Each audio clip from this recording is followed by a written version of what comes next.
یا مہدی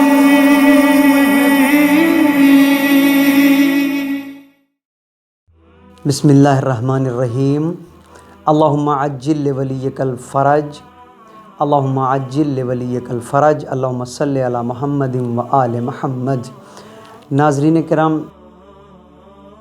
آئیے اپنے امام کے متعلق جانیں۔ کتاب کمال الدین و تمام النعمہ، مصنف آغائے شیخ صدوق علیہ الرحمہ، باب نمبر 19 اور 20۔ آج کی جو گفتگو ہے وہ دمشق کے ابن حواش المقبل اور زید ابن عمرو ابن نوفل کے متعلق تذکرہ۔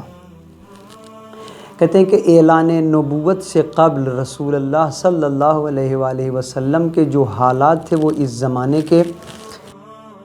امام عصر عجل اللہ فرجہ شریف کے ظہور سے پہلے کے جو موجودہ حالات تھے بالکل اسی طریقے سے تھے۔ اس وقت صرف علماء کو جو ہے رسول کی نبوت کے متعلق جو ہے خبر تھی، اور مذہب اسلام جو ہے وہ بری حالت میں تھا اور بہت ہی بری پوزیشن میں تھا۔ کہتے ہیں کہ جب ایک نبی کسی دوسرے نبی کے آمد کی دعا کرتا تھا تو یہ جو منحرف افراد ہوتے تھے اور جاہل قسم کے اور جاہل طبقے کے جو افراد ہوتے تھے وہ اس نبی کا مذاق اڑاتے تھے، اور مذاق جو اڑاتے تھے وہ مذاق اڑاتے ہوئے یہ کہتے تھے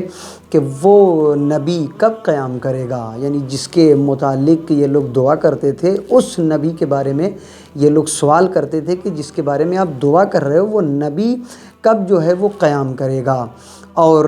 آپ کے نظریے کے مطابق جو ہے صاحب شمشیر کون ہوگا، اور کون سی ایسی شخصیت ہے کہ جس کی آواز، جس کی ندا، جس کی صدا پوری دنیا میں پھیل جائے گی، اور کون سی ایسی شخصیت ہے جس کو دنیا کے تمام بادشاہ اور سلاطین جو ہے جس کے سامنے اپنے سر کو تسلیم کریں گے اور ان کو جو ہے ان کی اتباع کریں گے۔ اس طریقے کے سوالات کیے جاتے تھے، اور یہی ایسے ہی سوالات جو ہے وہ خود اپنے امام یعنی امام عصر عجل اللہ فرجہ شریف کے سلسلے سے بھی ہوتا ہے۔ کچھ ایسے بھی متشککین ہیں جو باقاعدہ طور پر امام عصر عجل اللہ فرجہ شریف کے سلسلے سے اور ان کی غیبت کے سلسلے سے شک کرتے ہیں۔ کہتے ہیں کہ ایک گروہ ان کا انکار کرتا ہے اور ایک گروہ ہے جو ان کی غیبت کا اقرار کرتا ہے۔ یہ بڑا عجیب سلسلہ ہے کہ کچھ شخصیتیں ہیں جو انکار کرتی ہیں، مگر کچھ شخصیتیں ایسی ہیں کہ جو اقرار کرتے ہیں۔ رسول کی آمد سے قبل لوگوں کو ان کی معرفت کے متعلق ایسا نہیں ہے کہ رسول کے آنے سے قبل یعنی لوگوں کو رسول کی معرفت نہیں تھی، نہیں، کچھ شخصیتیں ایسی تھیں کہ جن کو رسول کے آمد کی خبر تھی اور معرفت تھی، جو یہ جانتے تھے کہ آخری نبی آئے گا۔ اور اس سلسلے میں دو واقعات ہیں جو مصنف نے اپنے اس باب میں باقاعدہ طور پر بیان کیا ہے، اور اس میں جو سب سے پہلا واقعہ وہ بڑا عجیب واقعہ ہے۔ اس میں کہتے ہیں کہ ایک شخص ہے جس کا نام ہے کعب، اور ایک شخص ہے جس کا نام ہے ابن حواش المقبل۔ کہتے ہیں یہ جو ابن حواش المقبل ہیں ان کی ملاقات ہوتی ہے کعب سے، اور یہ جو ہے کعب کو رسول اللہ صلی اللہ علیہ وآلہ وسلم کی ظاہری علامتیں جو ہیں ان کا تذکرہ کرتے ہیں، اور تذکرہ کرنے کے بعد ان کو نصیحت کرتے ہوئے یہ فرماتے ہیں کہ دیکھو میں خود، یعنی اپنے بارے میں وہ کہتے ہیں کہ دیکھو میں خود جو ہے رسول کی آمد کے متعلق اور جو ہے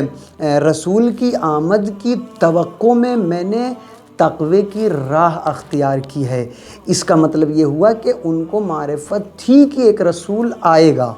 یہ کس نے کہا؟ خود حواش المقبل نے جناب کعب سے کہا، اور پھر صرف یہیں تک میٹر نہیں تھا، بلکہ میٹر جب اس کے آگے بڑھا اور بات جب اس کے آگے گئی تو انہوں نے خود رسول اللہ کے پشت مبارک پر اور رسول اللہ کے شانوں پر جو مہر نبوت تھی اس کی بھی خبر دی، اور یہ بھی بتایا کہ دیکھو وہ شخصیت ایسی ہے جس کے پشت پر اور جس کے شانوں پر مہر نبوت ہوگی، اس کی بھی خبر دی تھی۔ کہتے ہیں یہی جو واقعہ پیش آیا تھا، یہی جو بات حواش عقاب سے کہا تھا، اسی چیز کو جب رسول اس دنیا میں آئے تو ان کو یاد کرایا،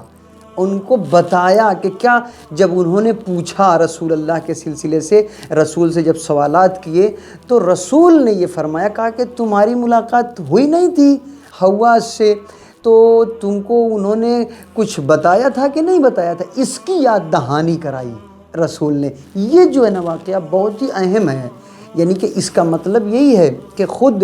رسول کی آمد سے قبل لوگوں کو رسول کی آمد کی خبر اور باقاعدہ معرفت تھی، اور پھر اس کے بعد 20ویں باب میں ذکر ہوا، جیسا کہ اس کے قبل جو ہے میں نے باقاعدہ طور پر آپ کی خدمت میں عرض کیا کہ زید ابن عمرو ابن نوفل کے لیے رسول اللہ نے باقاعدہ طور پر دعا کیا ہے، اور یہ بھی بیان کیا ان کے متعلق، باقاعدہ طور پر ارشاد بھی فرمایا ہے رسول اللہ نے۔ کیا فرمایا رسول نے؟ رسول کہتے ہیں کہ ان کا مجھ پر ایمان تھا، یعنی خود اس بات کو کوئی غیر نہیں کہہ رہا، رسول کہہ رہے ہیں کہ خود ان کا مجھ پر جو ہے وہ ایمان تھا، اور وہ دین حق کی تلاش میں تھے، اور اسی جستجو میں ان کی وفات ہوئی ہے، اور باقاعدہ ان کے لیے رسول نے دعا کیا۔ اور ان کے بارے میں یہ بھی ہے کہ یہ حقیقی دین ابراہیمی جو ہے نا، اس کی تلاش میں یہ باقاعدہ طور پر جو ہے مکے سے باہر چلے گئے تھے، اور جا کر کے جب یہ مکے سے باہر گئے تھے تو انہوں نے علماء اور جو وہاں کے بڑے دانشور تھے ان سے بہت سارے سوالات بھی کیے تھے، اور بہت سارے سوالات اور تفتیش کرتے ہوئے بہت سی جگہوں پر انہوں نے سفر اختیار کیا، ایک دو جگہوں پر یہ نہیں گئے، بہت ساری جگہوں پر انہوں نے سفر کیا، اور بہت ساری جگہوں پر یہ گئے۔ اور کہتے ہیں کہ ان کو بلقا میں ایک متقی پہنچتے پہنچتے یہ بلقا پہنچے تو وہاں پر ایک متقی شخص تھے، ان کے متعلق ان کو معلومات ہوئی، اور وہ عیسائی مذہب سے تھے۔ کہتے ہیں کہ اور ان کو عیسائی مذہب کی پوری خبر تھی، مکمل علم تھا، تو وہ جو ہے اس عالم سے ملنے کے لیے خود اس کے پاس گئے، اور اس سے حقیقی دین ابراہیمی کے بارے میں سوالات کیے اور معلومات حاصل کی۔ تو اس عالم نے ان سے بتایا کہ جس سرزمین سے تم یہاں آئے ہو، کچھ دنوں کے بعد اسی سرزمین سے، اسی قصبے سے جلد ہی ایک نبی اسی قصبے میں جو ہے قیام کرے گا، اور جہاں سے تم آئے ہوئے ہو۔ تو کہتے ہیں کہ جب ان کو یہ معلوم ہوا کہ جہاں سے میں آیا ہوں وہیں نبی آنے والا ہے، وہیں پر نبی قیام کرنے والا ہے، تو یہ فوراً جو ہے یہ سن کر کے فوراً انہوں نے واپسی کا سفر کیا۔ لیکن مشکل جو ہوئی وہ یہ ہوئی کہ ان کو راستے میں ہی شہید کر دیا گیا، ان کو راستے میں ہی قتل کر دیا گیا۔ کہتے ہیں کہ اللہ سبحانہ و تعالیٰ ہم کو زید ابن عمرو کی طرح اللہ کی حجت پر قائم رہنے اور اس کی غیبت کے انتظار میں راہ ہدایت پر چلنے کی توفیق عطا فرمائے، اور ہمارے امام کے ظہور میں تعجیل عطا فرمائے، اور ہم کو امام کے غلاموں میں شمار فرمائے۔ ربنا تقبل منا انک انت السمیع العلیم، اللہم صلی علی محمد وآل محمد وعجل فرجہم۔ الغوث الغوث